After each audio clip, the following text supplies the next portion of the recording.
In the early morning, when all was grey and the big dark pines were shadowy spectres, Slone was awakened by the cold. His hands were so numb that he had difficulty starting a fire. He stood over the blaze, warming them. The air was nipping, clear and thin and sweet with frosty fragrance. Daylight came while he was in the midst of his morning meal. A white frost covered the ground and crackled under his feet as he went out to bring in the horses. He saw fresh deer tracks. Then he went back to camp for his rifle. Keeping a sharp lookout for game, he continued his search for the horses. The forest was open and park-like. There were no fallen trees or evidence of fire. Presently he came to a wide glade in the midst of which Nagger and the pack mustang were grazing with a herd of deer. The size of the latter amazed Slone. The deer he had hunted back on the Sevier range were much smaller than these. Evidently these were mule deer, closely allied to the elk.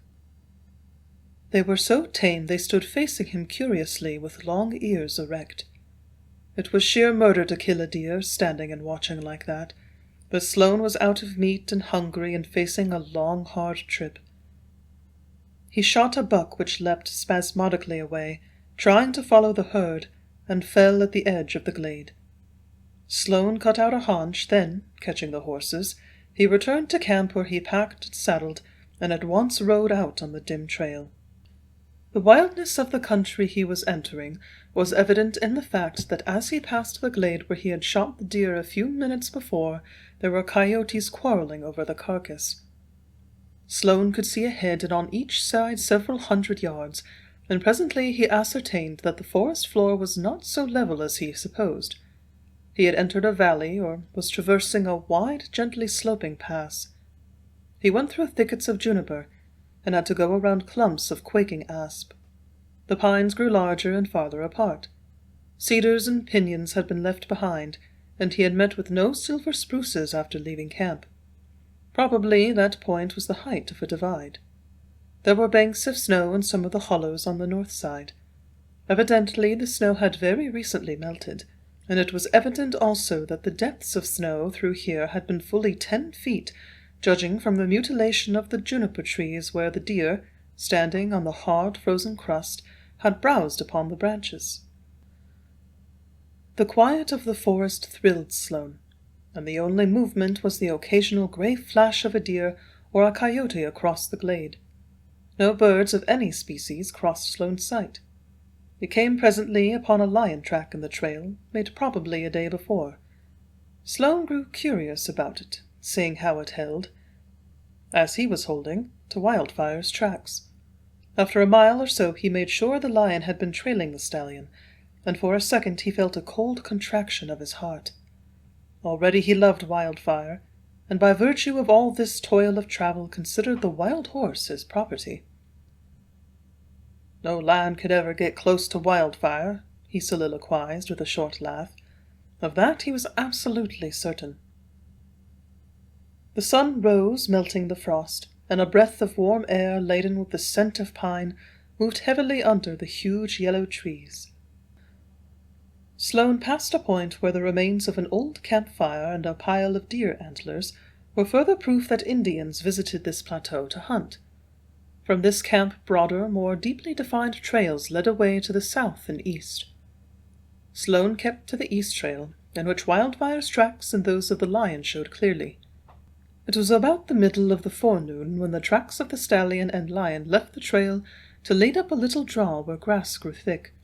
Slone followed, reading the signs of Wildfire's progress and the action of his pursuer, as well as if he had seen them. Here the stallion had ploughed into a snowbank, eating a hole 2 feet deep. Then he had grazed around a little, then on and on. There his splendid tracks were deep in the soft earth. Slone knew what to expect when the track of the lion veered from those of the horse, and he followed the lion tracks. The ground was soft from the late melting of snow, and Nagger sunk deep. The lion left a plain track. Here he stole steadily along. There he left many tracks at a point where he might have halted to make sure of his scent. He was circling on the trail of the stallion, with cunning intent of ambush. The end of this slow, careful stalk of the lion, as told in his tracks, came upon the edge of a knoll where he had crouched to watch and wait. From this perch he had made a magnificent spring. Slone estimated it had to be 40 feet, but he had missed the stallion. There were Wildfire's tracks again, slow and short, then deep and sharp where in impetuous affright he had sprung out of reach.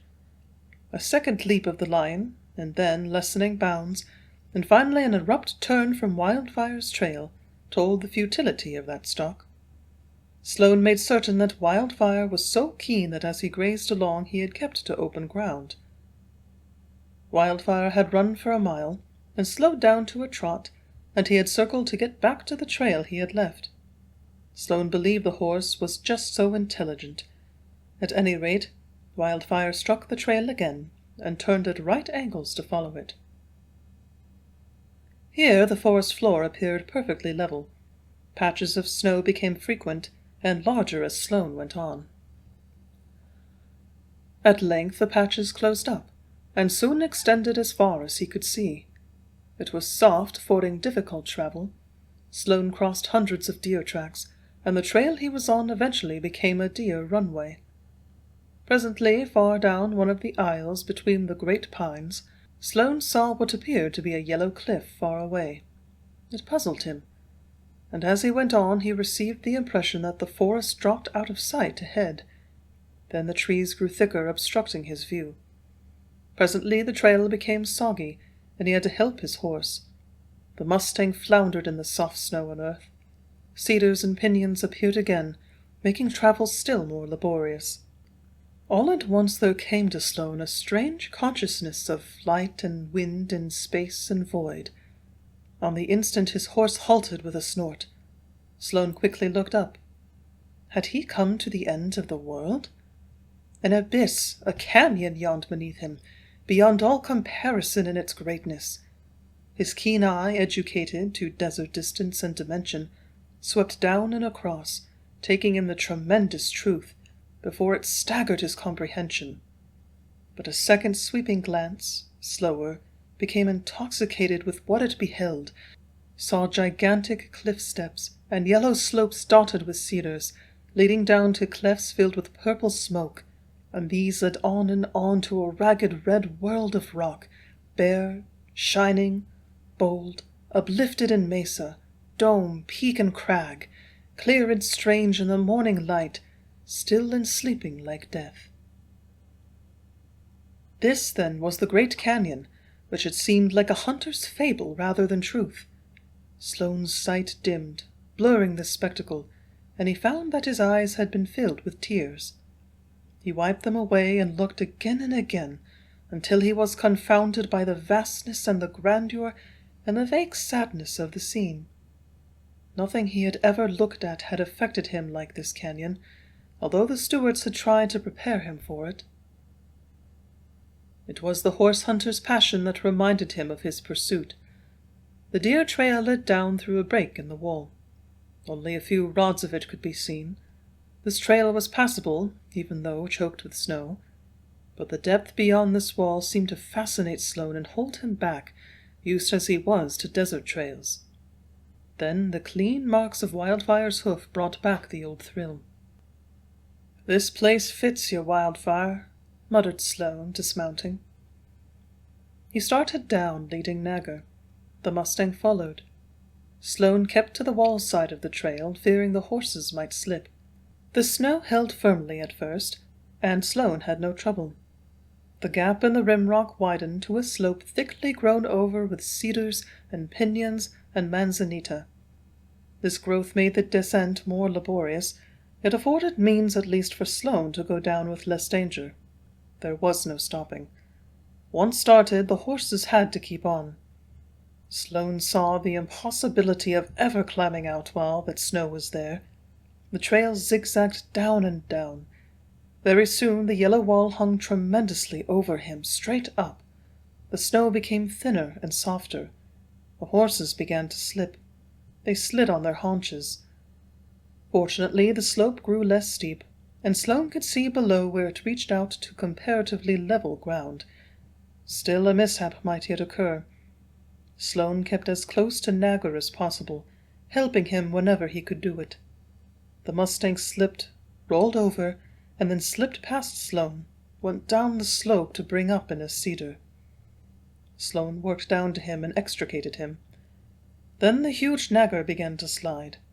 Snow and loose rock slid with him, and so did Slone. The little avalanche stopped of its own accord, and then Slone dragged Nagger on down and down, presently to come to the end of the steep descent. Slone looked up to see that he had made short work of a 1,000-foot slope. Here cedars and pinyons grew thickly enough to make a forest. The snow thinned out to patches and then failed. But the going remained bad for a while as the horses sank deep in soft red earth. This eventually grew more solid and finally dry. Slone worked out of the cedars to what appeared a grassy plateau enclosed by the great green and white slope with its yellow wall overhanging and distant mesas and cliffs. Here his view was restricted. He was down on the first bench of the great canyon, and there was the deer trail, a well-worn path keeping to the edge of the slope. Slone came to a deep cut in the earth, and the trail headed it, where it began at the last descent of the slope. It was the source of the canyon. He could look down to see the bare, worn rock, and 100 yards from where he stood the earth was washed from its rims, and it began to show depth and something of that ragged outline which told of violence of flood. The trail headed many canyons like this, all running down across this bench, disappearing, dropping invisibly. The trail swung to the left under the great slope, and then presently it climbed to a higher bench. Here were brush and grass and huge patches of sage, so pungent that it stung Slone's nostrils. Then he went down again, this time to come to a clear brook lined by willows. Here the horses drank long, and Slone refreshed himself. The sun had grown hot. There was fragrance of flowers he could not see, and a low murmur of a waterfall that was likewise invisible. For most of the time his view was shut off, but occasionally he reached a point where through some break he saw towers gleaming red in the sun. A strange place, a place of silence and smoky veils in the distance. Time passed swiftly. Toward the waning of the afternoon he began to climb to what appeared to be a great saddle of land, connecting the canyon wall of the left with the great plateau, gold-rimmed and pine-fringed, rising more and more in his way as he advanced. At sunset Slone was more shut in than for several hours. He could tell the time was sunset by the golden light on the cliff wall again overhanging him. The slope was gradual up to this pass to the saddle, and upon coming to a spring and the first pine trees, he decided to halt for camp. The mustang was almost exhausted.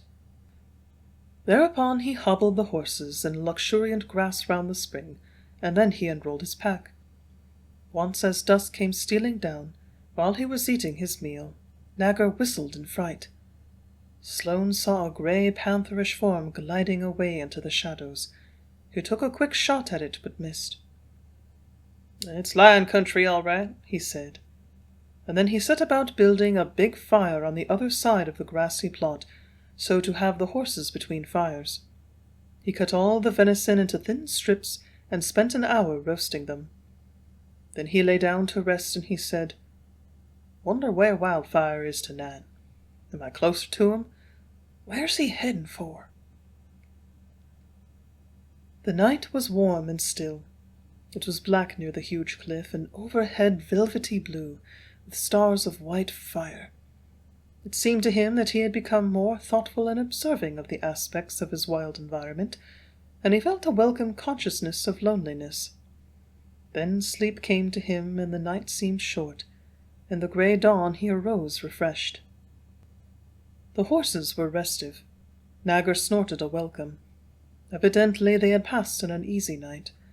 Slone found lion tracks at the spring and in sandy places. Presently he was on his way up to the notch between the great wall and the plateau.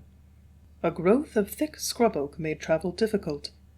It had not appeared far up to that saddle, but it was far.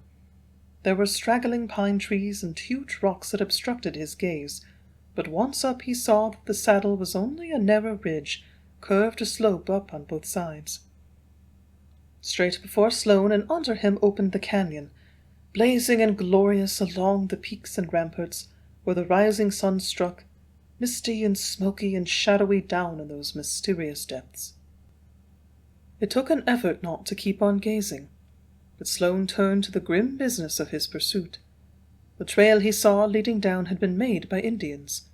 It was used probably once a year by them, and also by wild animals, and it was exceedingly steep and rough. Wildfire had paced to and fro along the narrow ridge of that saddle, making many tracks, before he headed down again. Slone imagined that the great stallion had been daunted by the tremendous chasm, but had finally faced it, meaning to put this obstacle between him and his pursuers. It never occurred to Slone to attribute less intelligence to Wildfire than that. So, dismounting, Slone took Nagger's bridle and started down. The mustang with the pack was reluctant. He snorted and whistled and pawed the earth, but he would not be left alone, so he followed. The trail led down under cedars that fringed a precipice. Slone was aware of this without looking. He attended only to the trail and to his horse. Only an Indian could have picked out that course, and it was cruel to put a horse to it. But Nagger was powerful, sure-footed, and he would go anywhere that Slone led him. Gradually Slone worked down and away from the bulging rim wall. It was hard, rough work, and risky because it could not be accomplished slowly. Brush and rocks, loose shale and weathered slope, long, dusty inclines of yellow earth and jumbles of stone. These made bad going for miles of slow zigzag trail down out of the cedars. Then the trail entered what appeared to be a ravine. The ravine became a canyon. At its head it was a dry wash full of gravel and rocks. It began to cut deep into the bowels of the earth. It shut out sight of the surrounding walls and peaks. Water appeared from under a cliff and, augmented by other springs, became a brook. Hot, dry, and barren at its beginning, this cleft became cool and shady and luxuriant with grass and flowers and amber moss with silver blossoms. The rocks had changed color from yellow to deep red. 4 hours of turning and twisting, endlessly down and down over boulders and banks, and every conceivable roughness of earth and rock finished the pack mustang, and Slone mercifully left him in a long reach of canyon where grass and water never failed. In this place Slone halted for the noon hour, letting Nagger have his fill of the rich grazing. Nagger's 3 days in grassy upland, despite the continuous travel by day, had improved him. He looked fat, and Slone had not yet caught the horse resting. Nagger was iron to endure. Here Slone left all the outfit except what was on his saddle, and the sack containing the few pounds of meat and supplies and the 2 utensils.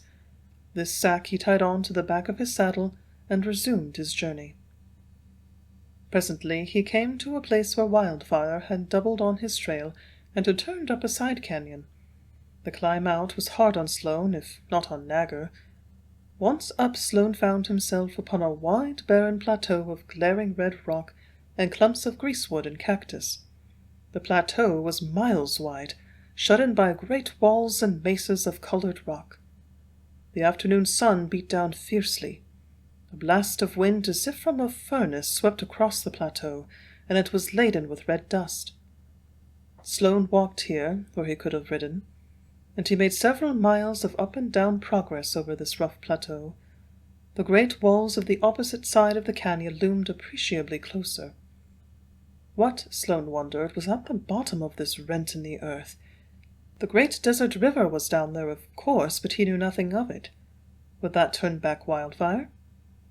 Slone thought grimly how he had always claimed Nagger to be part fish and part bird.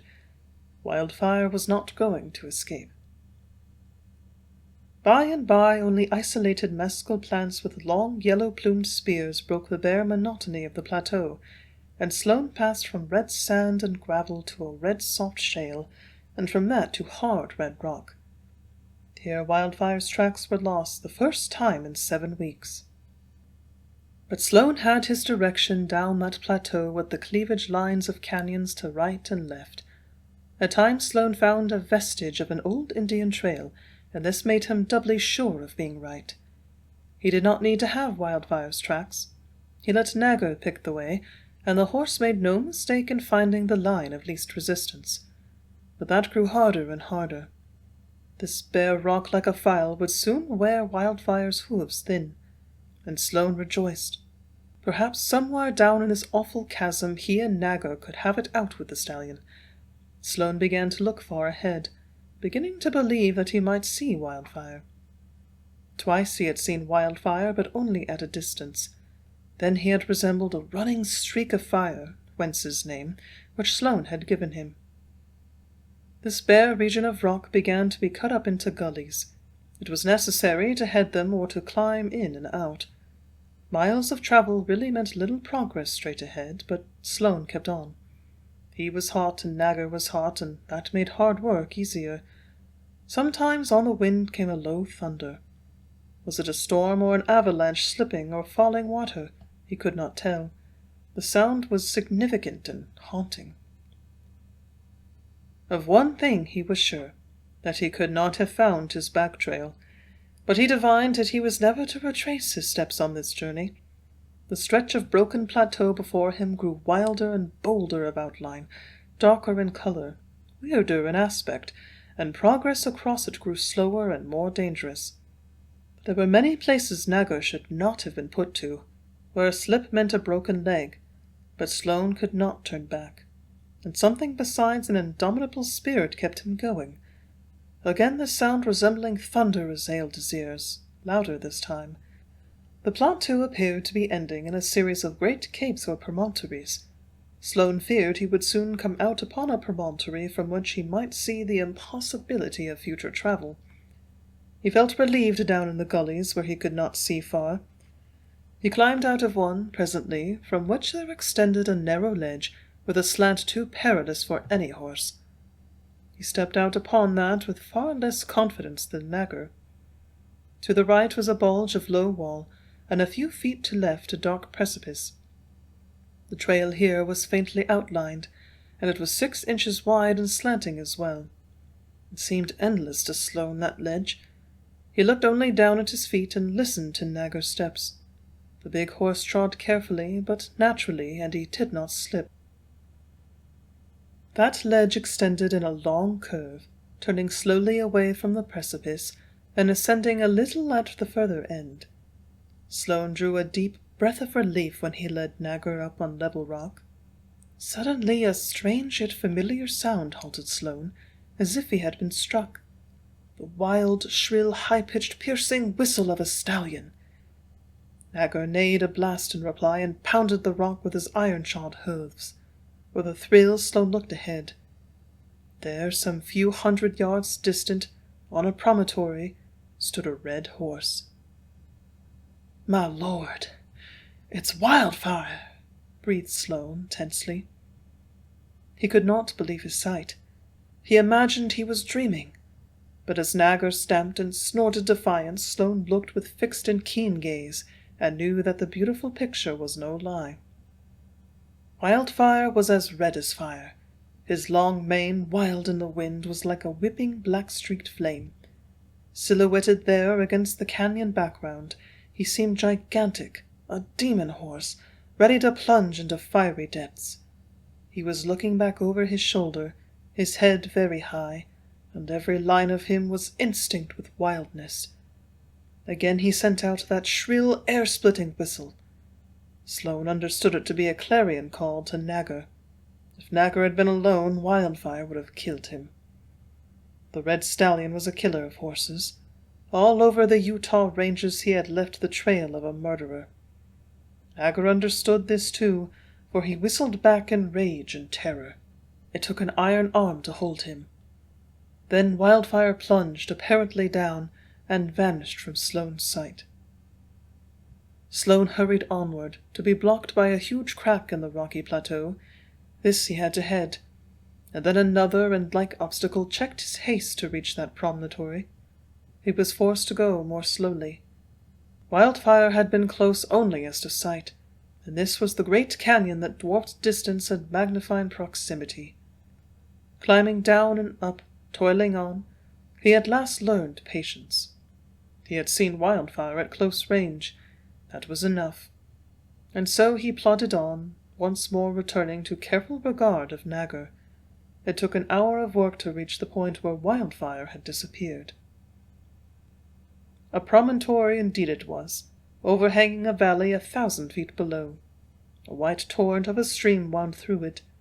There were lines of green cottonwoods following the winding course. Then Slone saw Wildfire slowly crossing the flat toward the stream. He had gone down that cliff, which to Slone looked perpendicular. Wildfire appeared to be walking lame. Slone, making sure of this, suffered a pang. Then, when the significance of such lameness dawned upon him, he whooped his wild joy and waved his hat. The red stallion must have heard, for he looked up. Then he went on again and waded into the stream, where he drank long. When he started to cross, the swift current drove him back in several places. The water wreathed white around him. But evidently it was not deep, and finally he crossed. From the other side he looked up again at Nagger and Slone, and going on he soon was out of sight in the cottonwoods. There was a break in the cliff wall, a bare stone slant where horses had gone down and come up. That was enough for Slone to know. He would have attempted the descent if he were sure no other horses but Wildfire had ever gone down there, but Slone's hair began to rise stiff on his head. A horse like Wildfire and mountain sheep and Indian ponies were all very different from Nagger. The chances were against Nagger. "Come on, old boy. If I can do it, you can," he said. Slone had never seen a trail as perilous as this. He was afraid for his horse. A slip there meant death. The way Nagger trembled and every muscle showed his feelings, but he never flinched. He would follow Slone anywhere, providing Slone rode him or led him. And here, as riding was impossible, Slone went before. If the horse slipped, there would be a double tragedy, for Nagger would knock his master off the cliff. Slone set his teeth and stepped down. He did not let Nagger see his fear. He was taking the greatest risk he had ever run. The break in the wall led to a ledge, and the ledge dropped from step to step, and these had bare, slippery slants between. Nagger was splendid on a bad trail. He had methods peculiar to his huge build and great weight. He crashed down over the stone steps, both front hooves at once. The slants he slid down on his haunches with his forelegs stiff and the iron shoes scraping. He snorted and heaved and grew wet with sweat. He tossed his head at some of the places, but he never hesitated, and it was impossible for him to go slowly. Whenever Slone came to corrugated stretches in the trail, he felt grateful, but these were few. The rock was like smooth red iron. Slone had never seen such hard rock. It took him long to realize that it was marble. His heart seemed a tense, painful knot in his breast, as if it could not beat, holding back in the strained suspense. But Nagger never jerked on the bridle. He never faltered. Many times he slipped, often with both front feet, but never with all 4 feet. So he did not fall. And the red wall began to loom over Slone. Then suddenly he seemed brought to a point where it was impossible to descend. It was a round bulge, slanting fearfully, with only a few little rough surfaces to hold a foot. Wildfire left a broad, clear-swept mark at that place, and red hairs on some of the sharp points. He had slid down.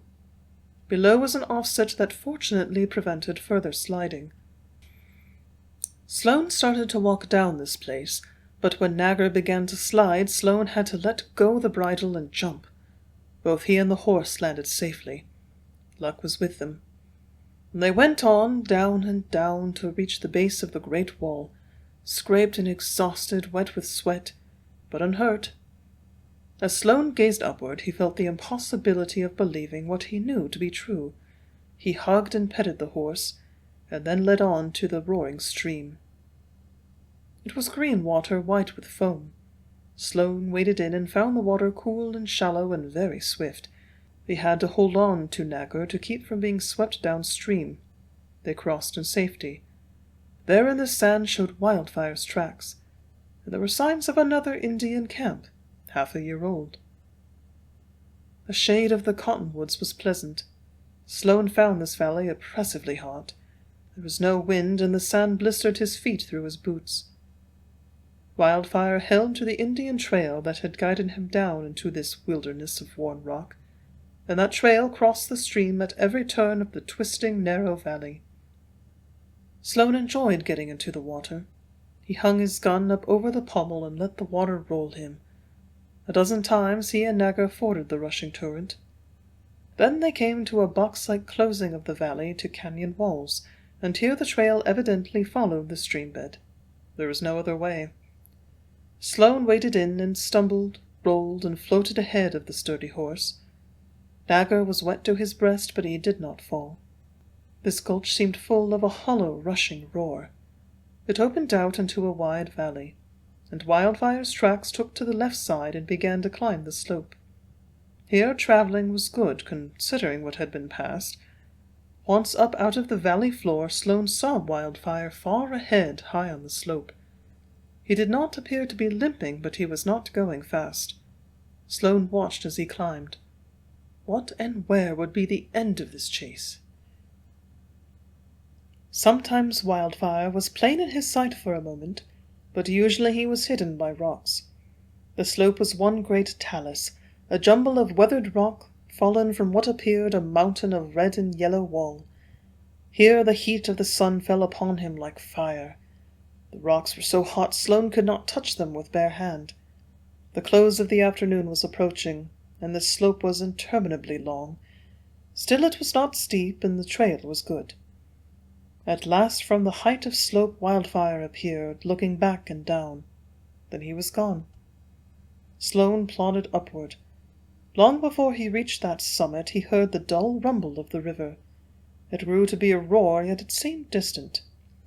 Would this great desert river stop Wildfire in his flight? Slone doubted it.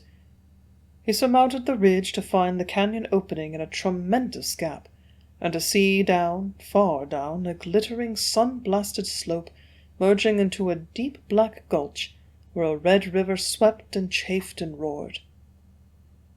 Somehow the river was what he had expected to see.